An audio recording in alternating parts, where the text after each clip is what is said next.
Greetings, we are back. I am Lord Raiden. This is Blood Honey, and we are now reviewing Halloween 3 Season of the Witch, also known as the Halloween movie without Michael Myers. Physically, yes. Yeah. But technically, kind of a little snippet. yeah, Yeah.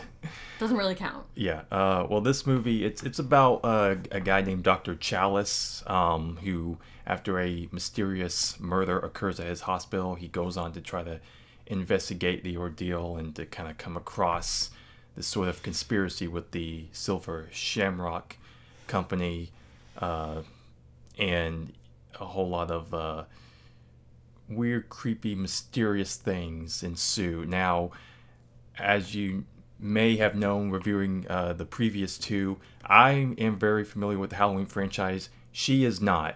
And so we're kind of going off of, doing a reaction as opposed to also a review. Now, this is actually the first time I've actually seen this movie as a whole myself. I am very much aware of the plot and the ending of this film. She's going in completely cold, though. So this is kind of a reaction for the both of us this time around. Now, walking away from this one, how do you feel about it? It was definitely your classic early 80s B movie. I got that vibe right away during the credits. I'm like, oh geez, this is gonna be bad. And it definitely did not disappoint in that factor. I guess it was very 80s, early 80s B movie. Just not real good. Definitely not the namesake Halloween movie. Yeah, it has a very, I guess, like maybe Body Snatchers type of thing. Like it has, because it has these robots in it. These people, they appear human, but they're actually robots and stuff, and so they're very lack of emotion and stuff, and they're very creepy, and they're just kind of, you see them throughout the movie, because there are a couple deaths that occur where they're just like absurd strength, where they're literally ripping a dude's head off at one point. That's after Dr. Chalice and the girl, they arrive to this small town. It has cameras all over the place, it has like all this surveillance.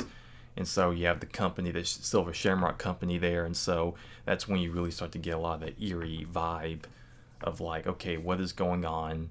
There's some really weird stuff beyond believability, so to speak. So now with this movie, now the deal with this, because when we first started watching it, she's like, wait, so this doesn't have like Michael at all. Like after like the first like 5 or 10 minutes, she's like, wait, so Michael's not in it like at all. I'm like, no, he's not. And she's like, yeah, I was very much annoyed.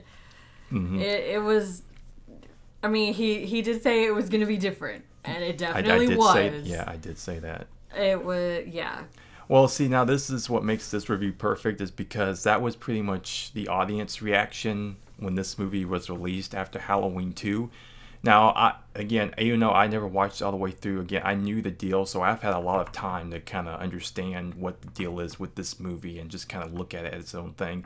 So the deal with this is that after Halloween 2, you see how it ended, how it seemed pretty definitive, because John Carpenter, again, he didn't even really want to do the sequel initially, but they did do that. They tried to end it there. And so with this, what he and Deborah Hill tried to do was that Halloween at this point was meant to be an anthology series. So it was meant to be like separate stories that took place at Halloween. That's the name Halloween 3 Season of the Witch. But the problem with that at the time is that the way they marketed it, they called it Halloween 3. And then people were, again, they after getting 2 movies and, of course, it taken off the way that it did, people were expecting Michael Myers. It's like, okay, where the hell is Michael in this movie? They made the callback. They made the freaking callback. Well, yeah. I mean, but even that, like, I mean, a lot of filmmakers, especially, that was definitely a tease. Yeah, it was. But I mean, again, with the way a lot of filmmakers are, especially again with this being kind of an anthology in the sense it takes place, in this filmmaker's world, so to speak. So they would do like little things like that, just having, a trailer in the background or a scene from that. So, yeah, but from a marketing standpoint, it was done poorly, calling it Halloween 3. Maybe if they had just called it Halloween Season of the Witch, to kind of separate it a little bit. Or just, some would just say, call it Season of the Witch. But again, they wanted to do an anthology, and of course that was a failed idea after this movie came out. But so that's why they eventually did go back to Michael Myers and just continued on from there. But over time, this film has kind of gotten its own cult following, and people I guess. kind of they take it as its own thing. Again, some fans may still hate it just because it doesn't have Michael, or some people just accept it for what it is and be like, oh, you know what, as its own thing, I kind of enjoy it. But overall, yeah, you definitely don't seem to have enjoyed it. I don't have like an like affinity for it. biases aside, you just genuinely didn't really get into it. Nope. No, I wasn't scared. I guess the kind of off-screenish kill with the power drill was, you know, a good kill, but it wasn't scary. It wasn't a true Halloween movie. It was just a, you know, Halloween holiday movie, if that makes sense. Okay, yeah, that's fair enough. Fair enough. For me, again, me having like watching it from beginning to end for the first time, I can appreciate it for what it is and for what it was trying to do. I do think some of the middle part, once they actually kind of start going to the factory and he starts trying to, you know, look and get closer to what's going on. I was into it a bit. I was because Tom Atkins, Dr. Chalice, he himself is good in the movie. I actually do like his character, and I think he did help kind of carry it along for what he had to work with. Yeah. Yeah. I thought he was a likable character. So the whole like mystery aspect, again, for what they were going for, I think it's fine on its own. But I feel that, yeah, by the end of it, it's probably not something I personally would go back and like rewatch a lot. I can sit down and watch some of it if it's on TV around Halloween if it just happens to be playing. I mean, that's fine. But yeah, for me personally though, it's not like a go back and rewatch as much as some like of the Halloween original one for sure. Yeah. Even if some of the more probably mediocre Halloweens, I still probably wouldn't enjoy it as much as just some of those, just because the Michael character and just because the music and, you know, Donald Pleasant and stuff. I'd rather watch Killer Clowns from Outer Space than rewatch Halloween 3. It was really that bad to you, huh? Like it definitely wasn't very good. Mm-hmm. It is what it is, but like you said, rewatchable, not for me. Mm-hmm. It's definitely not one of those I would gravitate to. Like, it's so bad it's good. No, it didn't hit me like that for sure. It's fair enough.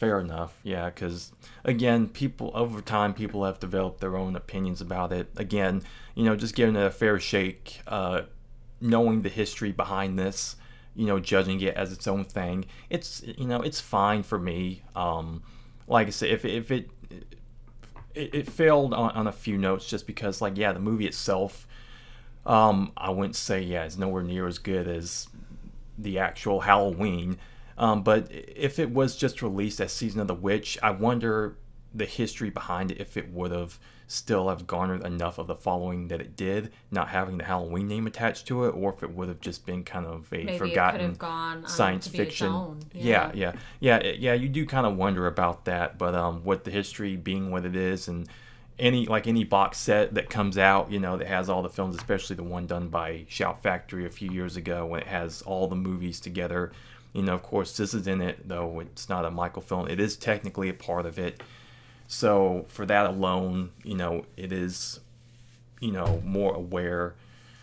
It's, you know, more audiences are more aware of it. So yeah. So on accident. Yeah. On accident. Yeah, but and only because he was in it for like 2 milliseconds, because it was you know, a callback on the TV screen. Yeah, which is a nice little touch, like I said, because movies like this, no, you know, just having that on the background. Technically, he was in it's the a fun movie. touch. Yeah. So with the Silver Shamrock itself, in terms of how do you feel about that? Did that concept kind of creep you out there, just having the mask on and just having all these bugs and snakes? Yeah, that was really gross. Yeah, I guess that. Yeah, I mean the concept of that, like in a sense, kind of like body horror, just having this like just, you know, your face enclosed and then it kind of melting away and then having all this crap, you know, fall out. It's just that concept is a very like kind of creepy and eerie concept. So on that merit, I would say it does work. It's just like, yeah, that's not something you would want to experience or see happen, especially the children. It's very Yeah. it's pretty dark in that Yeah. aspect. So in terms of the whole plot and the villain involvement, it is pretty creepy. And so on that, I would say yeah, it does succeed on that front. But as far as the general execution, I thought it was still well done. I thought it was shot well. It was still edited well. The suspense was still there. But yeah, overall in terms of general entertainment value, I'd give it probably about 2, maybe 2.5, just on its own thing. Maybe a solid 2, I would say. Just it's a fine little bit of entertainment.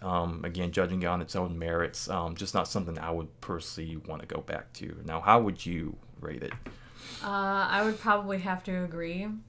I would go so far as to say it'd probably be a good riff track sort of movie for anyone that's familiar with them. Mm-hmm. Yeah, they would probably have fun with that if they haven't already.